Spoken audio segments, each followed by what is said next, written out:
Abduqodir Husanovning tadbirlarga chaqirilishi va uni har xil blogerlar qurshovida qolib ketishi Manchester City muxlislariga yoqmayapti. Assalomu alaykum. Bugun futbolning bugungi videosida Man City muxlislarining Husanov borasida O'zbekiston futbol assotsiatsiyasiga bildirgan e'tirozlarini ko'rib chiqamiz. Sportga qiziqasizmi? Unda sizda katta daromad egasi bo'lish imkoniyati bor. Sizlar uchun kanalimiz hamkori Adinix eng yuqori koeffitsiyentlarni taqdim etadi. Sevimli jamoangizni qo'llab-quvvatlang. Manchester City klubi muxlislari O'zbekiston futbol assotsiatsiyasini keskin tanqid qilmoqda. Ular jamoaning Instagram sahifasida o'zbekistonlik himoyachi Abduqodir Husanov haqida joylangan post ostida UFAga murojaat yozib qoldirmoqda.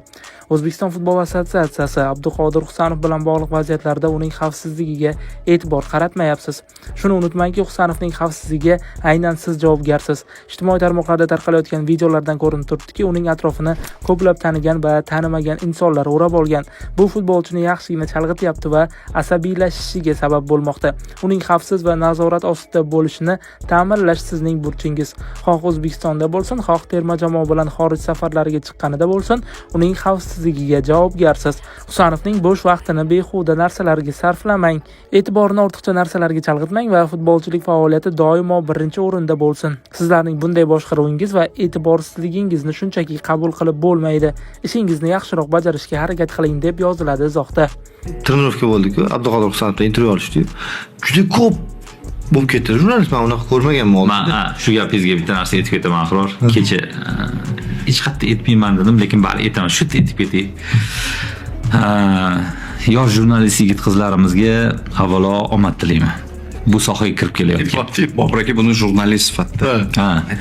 Men endi jurnalistlikka da'voyim bo'lmasa ham, lekin bir paytlar biz ham shunaqa yurganmiz, ammo o'rtoqlar, qizlar, o'smirlar, siz Abduqodir Husanov oldiga kelyapsizmi yoki boshqa futbolchini oldiga ham iltimos futbolda F harfiga ozgina tayyorlanib keling.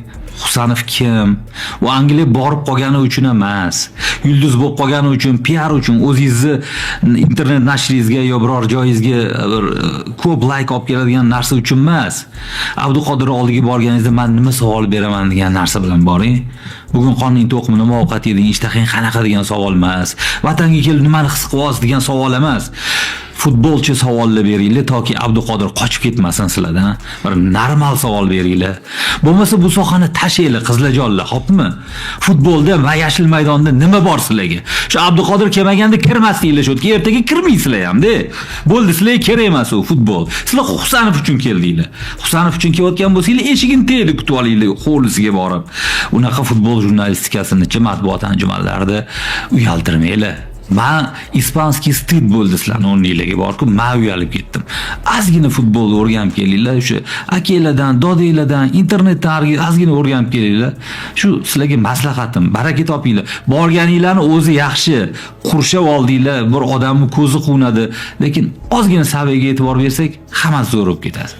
Ma'lumot o'rnida Husanov 17-mart kuni O'zbekiston milliy terma jamoasi tarkibida o'yinlarda ishtirok etish uchun Toshkentga yetib kelgandi. Dastlab u 20-mart kuni Bunyodkor stadionida bo'lib o'tgan O'zbekiston-Qirg'iziston o'rtasidagi o'yinda maydonga tushdi. Milliy terma jamoa safidagi navbatdagi o'yin 25-mart kuni Tehronda Eronga qarshi bo'ladi.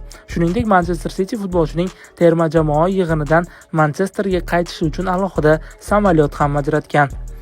2026-yilgi Jahon chempionati Osiyo mintaqasi 3-saralash bosqichi 7-turdan keyin O'zbekiston milliy terma jamoasining mundialga chiqish imkoniyati 88% ga yetdi. Bu haqda Football Meets Data xabar berdi. Manbaga ko'ra, 7-turdan keyin Yaponiya va Eronning 1 va 2 o'rin bilan chiqish imkoniyati 100%, Janubiy Koreyada 99% va O'zbekistonniki esa 88% ga baholandi. Ma'lumot o'rnida 3-saralash bosqichi A guruhi 8-tur o'yinlari 25-mart kuni bo'lib o'tadi. Ushbu turda Eron O'zbekistonni qabul qiladi, Qirg'iziston Qatarni mehmon qiladi va Shimoliy Koreya Birlashgan Arab Amirliklari bilan kuch sinashadi. Video borasidagi fikrlaringizni izohlarda yozing. Abduqodir Husanov haqidagi qaynoq videolar uchun esa kanalimizga obuna bo'ling.